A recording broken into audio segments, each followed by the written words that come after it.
दोस्तों नमस्कार, मेरा नाम है अनुरंजन और आप देख रहे हैं धनबाद न्यूज टेलीविजन। आज के शो में हम बात करेंगे दुर्घटना के बाद मिले ब्लैक बॉक्स की।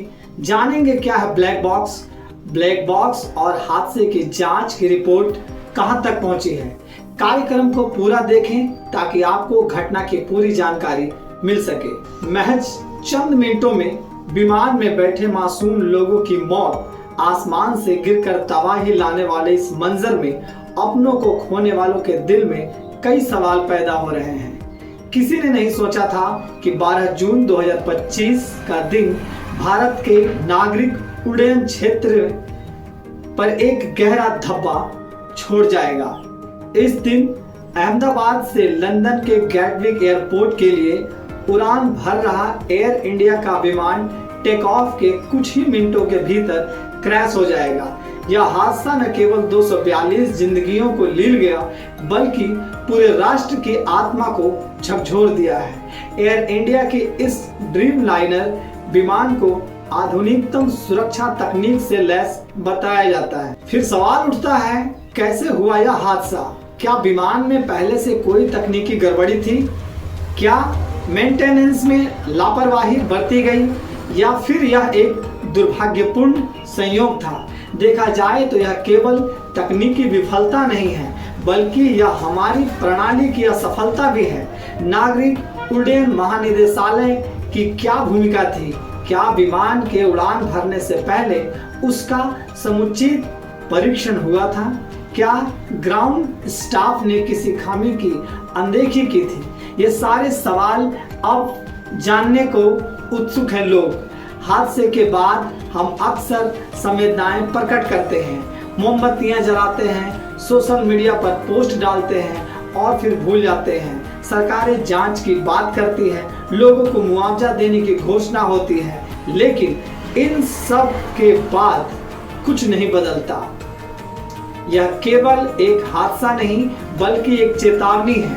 हमें यह बताना है कि आधुनिक तकनीक और चमकदार हवाई जहाज भी अगर सिस्टम की लापरवाही के साथ उड़े तो वे जानलेवा बन जाते हैं। एक छोटी सी चूक खूबसूरत सफर को आखिरी और काल के गाल में ले जाने वाला सफर बनकर रह जाता है।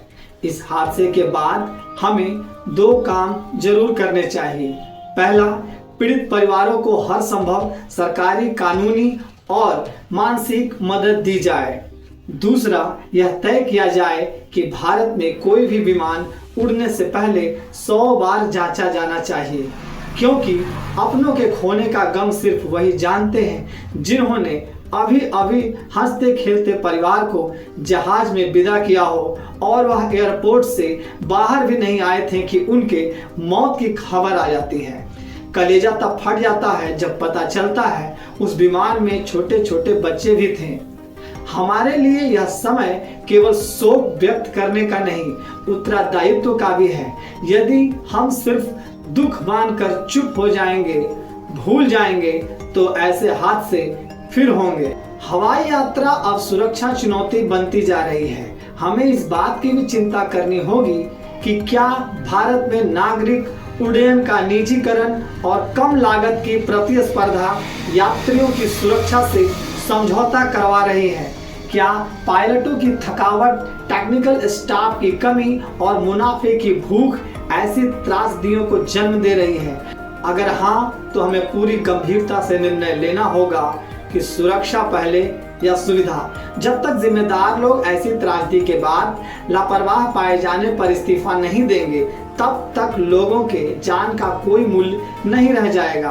हाथ से अफसोस करने के साथ साथ सबक सिखाने को भी आते हैं। जो लोग हादसों से सबक नहीं सीखते, उन्हें अगली दुर्घटना के लिए तैयार रहना चाहिए।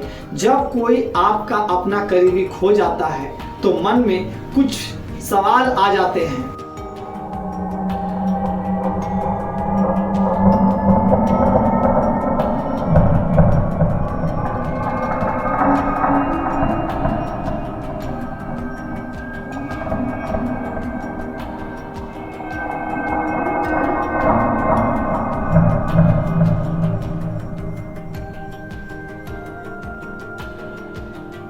परंतु वह शख्स जिंदा रहे, क्योंकि यह जो मौत हुई है यह बेहद दर्दनाक है और भयानक भी है। जिंदा शख्स का पल भर में जलकर राख हो जाना, यह सोचकर ही रोंगटे खड़े हो जाते हैं। अहमदाबाद विमान हादसे में ज्यादातर शव पूरी तरह जल चुके थे। देसाई ने बताया कि अधिकतर शव पूरी तरह जल चुके थे, ऐसे में उनकी पहचान देखने भर से संभव नहीं थी।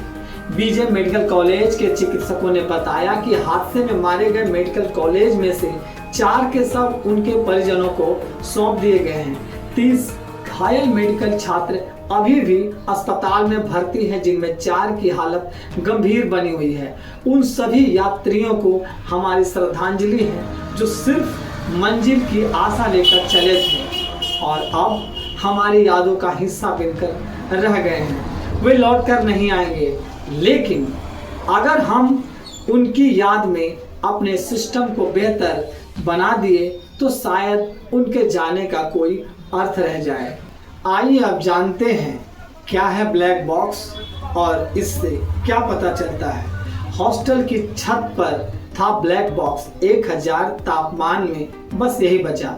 हॉस्टल बिल्डिंग की छत पर मिले ब्लैक बॉक्स यानी डिजिटल फ्लाइट डेटा रिकॉर्डर में विमान की ऊंचाई, गति, इंजन की तकनीकी डेटा, कॉकपिट वॉइस, बातचीत रिकॉर्ड रहती है। विमान में 1.25 लाख लीटर इंजन था। इसमें विस्फोट से वहां 1000 तापमान हुआ, इससे सब जलकर खाक हो गया, लेकिन ब्लैक बॉक्स बच गया क्योंकि टाइटेनियम से बना यह नारंगी बॉक्स गुरुत्वाकर्षण से 3400 गुना ज्यादा बल सह सकता है। 1100 डिग्री तापमान में 1 घंटे और पानी में 6000 मिलीलीटर गहराई में 10 दिन सुरक्षित रहता है। अहमदाबाद विमान हादसे में जान गंवाने वाले परिजनों के मन में कई सवाल हैं। अब उन सभी के सवालों का जवाब सिर्फ एक चीज पर टिकी है और वह है विमान का ब्लैक बॉक्स। ब्लैक बॉक्स यह सबसे महत्वपूर्ण उपकरण है। जो नहीं जानते हैं उन्हें बता दें, ब्लैक बॉक्स वास्तव में एक या ब्लैक कलर का नहीं बल्कि चमकीली ऑरेंज कलर की होती है, जो 2 अलग अलग रिकॉर्डिंग डिवाइस से मिलकर बना होता है। फ्लाइट डेटा रिकॉर्डर FDR और कॉकपिट वॉइस रिकॉर्डर CVR, ताकि दुर्घटना के बाद इसे मलबे में आसानी से खोजा जा सके। इसका मुख्य उद्देश्य उड़ान के दौरान महत्वपूर्ण डेटा और बातचीत को रिकॉर्ड करना होता है, जो दुर्घटना की जांच के दौरान जांच एजेंसियों के लिए महत्वपूर्ण उपकरण है। जिस बीजे मेडिकल कॉलेज की बिल्डिंग पर गुरुवार को विमान क्रैश हुआ था, शुक्रवार को वहां का नजारा हृदय विदारक था। क्रैश साइट पर जांच एजेंसियां, सफाई कर्मी लापता लोगों का सुराग ढूंढ रहे थे। वहीं बाहर पीड़ित परिवारों के रोने बिलखने की आवाजें गूंजती रही। शाम को 669 DNA सैंपल लेने के बाद करीब 7 परिवारों को पोस्टमार्टम के बाद सौंप दिए गए। विमान का एक हिस्सा हॉस्टल पर गिरने से वहां करीब 30 मिनट बाद आग थमी, तब लोग आगे बढ़े। दुर्घटनाग्रस्त विमान की आग में राख हो चुके यात्रियों के शवों के टुकड़े इमारत के आसपास शुक्रवार को भी बिखरे पड़े थे। इन्हें जानवरों से बचाने के लिए 50 से अधिक सफाई कर्मियों को तैनात किया गया था। अहमदाबाद से लंदन जा रही एयर इंडिया की फ्लाइट के क्रैश से पटना के मनीषा की मौत हो गई। 22 साल की मनीषा इस फ्लाइट में एयर होस्टेज थी। उड़ान से पहले करीब 11 बजे मनीषा ने अपनी मां को फोन किया था। बोली, मम्मी मैं ड्यूटी पर जा रही हूँ, गुड बाय, टेक केयर। यही मां ने उसकी आखिरी आवाज सुनी। हादसे के बाद परिवार का रो रो कर बुरा हाल है। मनीषा के पिता राजू थापा बिहार पूर्णिया में है। मनीषा की मां गृहिणी है। भाई अमित पढ़ाई कर रहे हैं।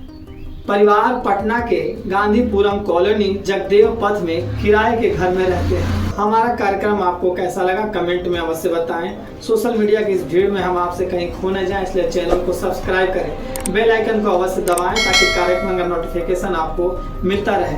हमें दीजिए इजाजत, हम फिर हाजिर होंगे एक नई खबर के साथ। तब तक जय हिंद, जय भारत।